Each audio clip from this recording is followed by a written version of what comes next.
क्या नाम है ज्ञान विज्ञान योग। इसमें भगवान ने पहले तो प्रकृति का वर्णन किया, दो प्रकार की प्रकृति के बारे में बताया। एक अपरा प्रकृति, पृथ्वी जल तेज वायु आकाश, मन बुद्धि और अहंकार, ये अष्टधा प्रकृति है, ये अपरा प्रकृति है।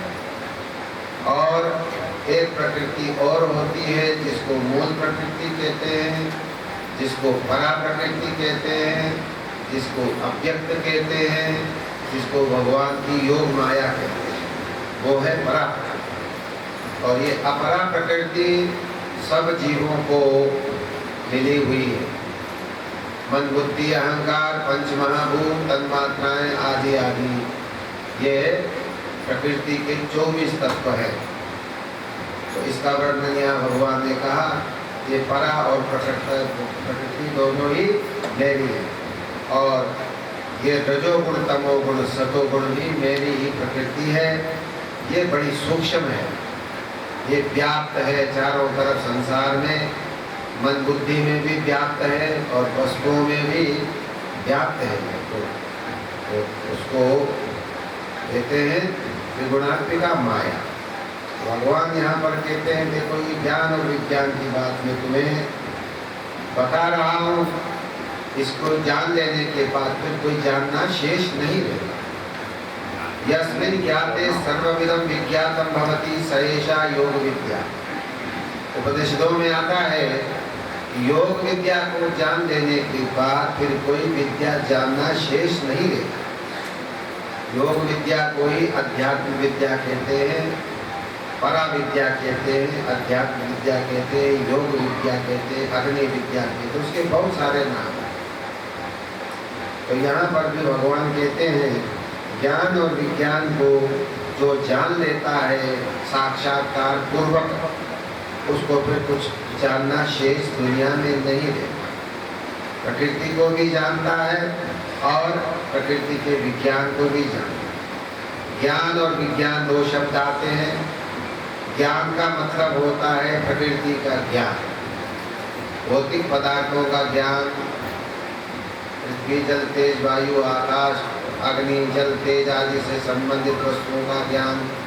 आजकल जो विज्ञान ने किया है, ये इन्हीं पर ने उन्नति की है, आविष्कार किया है, पंचभूतों का आविष्कार किया है, इनके संबंधों को जाना है और बड़े बड़े चमत्कार करके आपको बड़ी सुविधाएं दी है।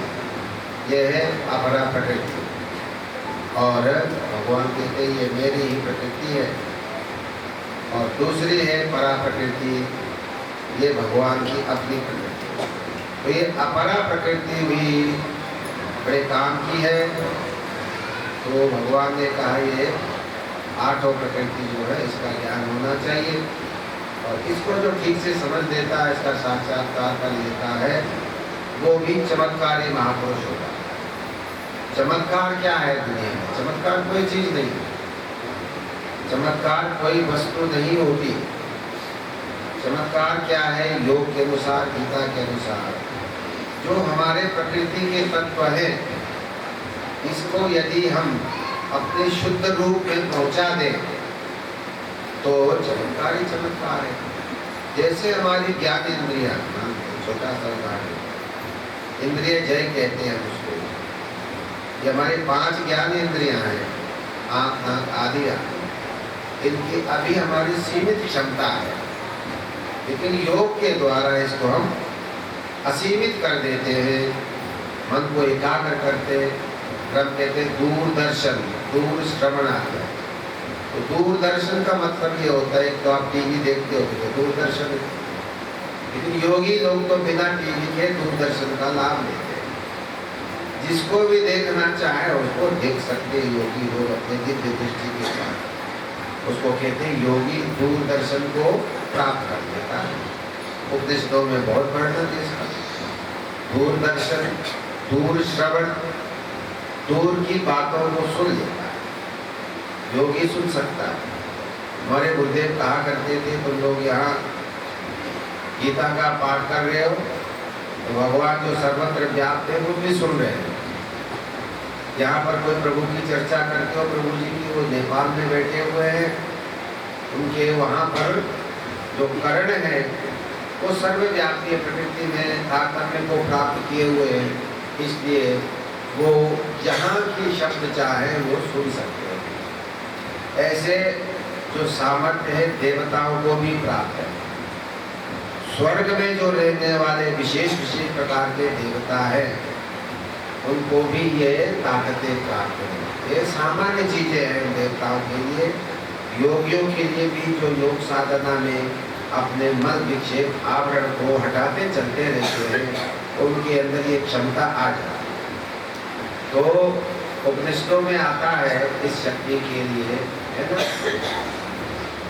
स्पर्शन्त्वं भवति। यदि हम किसी को छूना चाहें तो त्वचा का काम, त्वचा जो है, त्वचा शक्ति जो स्पर्शन शक्ति अपने आप प्राप्त होगा। पश्यन् दृढ़ भक्ति। यदि हम किसी को देखना चाहें तो आंखें हो जाती, आंखें का जो लाभ है आंखों का, आंख उपलब्ध हो जाते। कहने का मतलब है चाहने मात्र से आंख उसकी मिल जाएगी। आंख का जो लाभ होता है बिना आंख के वो लाभ उसको मिलता है। योग में जब आगे विभूतियों का वर्णन करते हैं वहाँ ये कहते हैं बिना इंद्रियों के योगी प्रकृति का ज्ञान प्राप्त करता है।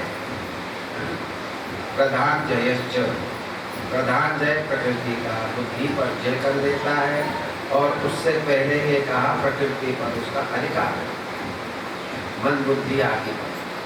तो उससे जो है बड़े बड़े चमत्कार योगी के अंदर आते हैं, जो आप इधर उधर सुनते हो तांत्रिक लोगों का या औरों का या देवताओं का, वही सामर्थ्य योगी को प्राप्त होता है केवल अपनी साधना के। हमारे बच्चे कहा करते थे कोई योगी भगवान शिव का ध्यान करता है, कोई साधु ध्यान करता है, तो वो इसलिए ध्यान नहीं करता कि मुझे कोई सांसारिक वस्तु चाहिए, धन नहीं चाहिए उसको, कोई नेता का पद नहीं चाहिए, पुत्र पौत्र नहीं चाहिए, कुछ भी नहीं चाहिए। फिर आप कहेंगे ये व्यक्ति क्यों तपस्या कर रहा है भगवान की, आप शिव की तपस्या कर रहे हो, क्यों कर रहे हो, प्रश्न आता है। तो गुरुदेव कहा करते थे कि देखो जैसे पेंटिंग सीखने वाला होता है, पेंटर भगवान की मूर्ति बनाता है, तो वो सहज मूर्ति बना देता है, बढ़िया से बढ़िया भगवान की मूर्ति बनाता है, उसको उसके बदले में बहुत पैसे मिलते हैं। अभी हम दिल्ली में गए थे, बच्चा वाला था, वो दीपक का लड़का, उसने एक दुकान खोल रखी थी, बड़े बड़े पोर्ट्रेट थे, भगवान के चित्र हैं, है ना।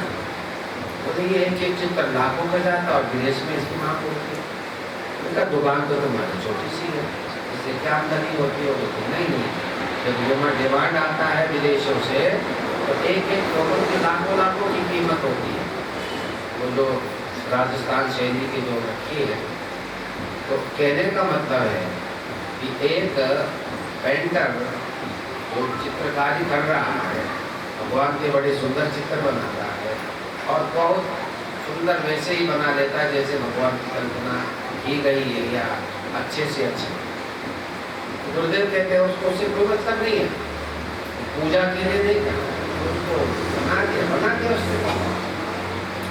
ऐसे ही योगी लोग जब अपने इष्ट का ध्यान करते हैं, क्यों करते हैं?